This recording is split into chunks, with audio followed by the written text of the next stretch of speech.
I think when they first came, and Val, the mother, used to come quite a lot, still does, and helps, which is great. Some of the older boys said to Joe and Sarah, are your mum and dad hippies? And Joe said, yes. And Sarah said, no. The farmer was so wise. E-I-E-I, the farmer was so wise. There you go.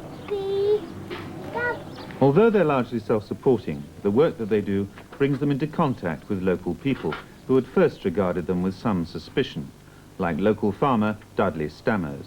At first, yes, I think most of the village thought them very strange, really, and probably mainly the way they dressed. We weren't used to this sort of thing about here at all. We'd perhaps seen one or two people dressed like this in Norwich, but in the country, well, it was something completely new, and, you know, to see them walking through the farmyard here was quite something for a start, but now, well, we no longer take any notice. I suppose in a way, that's, you know, their clothes, that's all helped add a bit of colour to the village, really. They're now deeply involved in village life, an amateur dramatic dress rehearsal in the village hall. No, I haven't time. Time? It's time for the bloody sweep. What's the matter with you? Oh, please go, Paul. I'll see you at the weekend. You promise? Yes. All right, I'm going. Sarah, have you taken leave of your senses? You've met Paul, I Martha. have, and I have no wish to extend the Now look acquaintance. here, Walling. You don't get in your high horses with me, the pair of you, just because somebody's up your damn chimney. The local people now take them for granted and treat them the same as everybody else. Quickly, because he's just going to ask you. That's it. Fine. Now look here, Paul, old man. Do you have to go? Oh, not really. Why don't you sit down? Thanks. Have a drink. Sherry? Or Nice. About 69. About 69, roughly. But to some villagers, especially perhaps to the prosperous young people who now live on the brand new housing estate, there's still something rather odd about a group of people who reject the material rewards of life. Derek and Pat Austin, a young couple who recently moved here from London, feel that it's essentially a matter of class distinction. Well, I think it's because they've come from good families originally, you know, that they can go down, because if they really want to, tomorrow afternoon they can pack it all up and go home, and Mummy and Dad will accept them again, and the friends will, and they'll be fine. Whereas if somebody with me, you know, I've sort of never had a lot over the years, so if I'd done that, I've got another 12 years to catch up on, you know. If I went and sold everything and didn't have all the carpets and the automatic washing machine and all that, you know, that'd take me.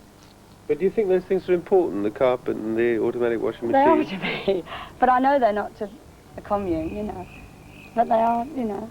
And do you think that's just because that they were brought up that way, or do you think it's because they've... Not only because of that, but I think it must be easier to see it in that light, because they've been, I mean, my mum never had an automatic washing machine and a spit-level cooker and all that, but their parents probably did, you know, or the equivalent of, and so they haven't got to aim, you know, so high, I don't think, you know, so they've lived with it anyway, so what's the point of striving for it, you know, whereas me, I've never had them, I want to know what it's like to have them, you know.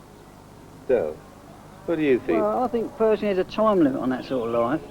You know, I think it's something that they'll work out their system, probably, say, 5 or 6 years' time, and then, like Pat says, they'll go home to Mummy and Daddy, you know.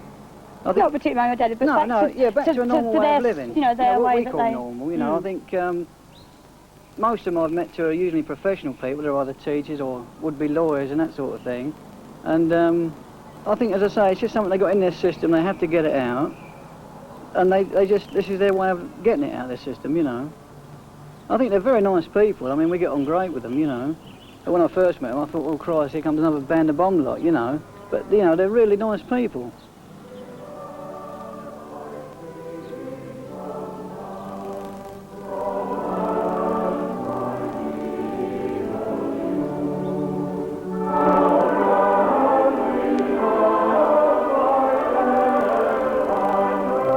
Ever since the commune started, there have been Shrubb family members of the church choir. Richard is the latest of a line of tenors.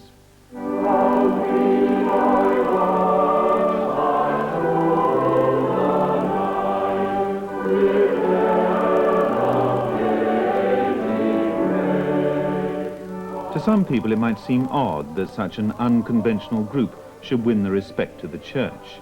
But when some members of the family were brought before the local magistrates on a charge of possessing pot, it was the village parson who stood up for them. How do you think that most people in the parish regard the Larling commune? Well, I think now that a great deal of the initial suspicion we've got over it. I think there was quite a lot of suspicion when a fringe body appeared on the scene, dressed differently for the most part from many others. I think there was a great deal of suspicion. There were talks of dropouts and layabouts doing nothing, etc., etc. Most of it based on misunderstanding. But I think that because members of the commune have linked themselves up with the life of the community, that a great deal of that suspicion has now gone. What is it about them that you find to approve of? Well, it's, I think, what I would sum up as the Christian values I find in that community, or if you want to be general, say spiritual values. There's a real sort of detachment from material acquisitiveness, which is what we parsons are always on about. There's a very real sharing, which is, again, is something that Christianity is supposed to have shown to the world. And most of all, I think, is their acceptance of people, old, young, disregarding status and the way of dress. They accept people. And I think the barriers which are often erected between people in normal life are broken down in that community because they have this love of one another and acceptance of one another. Now, these are the things which, to my mind, are so impressive.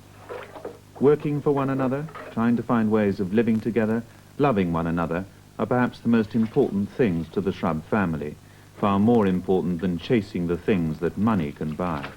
And this thing of buying and buying in turn is contributing to the rest of the world's problems, because here in the West we're living so well, and in the third world they're having wars and they're starving because of it. So that we hope that by setting some kind of example, perhaps people will see that they can do with less, and it will help the world's problems. Well, society has refused to change, no matter how much we try to convince ourselves otherwise. So if it's refused to change, what's happened, I think, that underneath that society, the alternative society is building up slowly. And it will slowly push society, the big society, the capitalist society, away. Because it'll get bigger. Since we've been here, more and more people have come around into us. You know, the houses, the people living together, doing different crafts and what have you, all without the material gain thing. Talking about the alternative society, that there have always been people all through the history of man who found this peace, and they haven't belonged to any group or body. That people don't know about them, they're just there. They've just lived their lives quietly. The farmer's lad grew up a man, the dear old couple died. They left the lad all that they had, and the daughter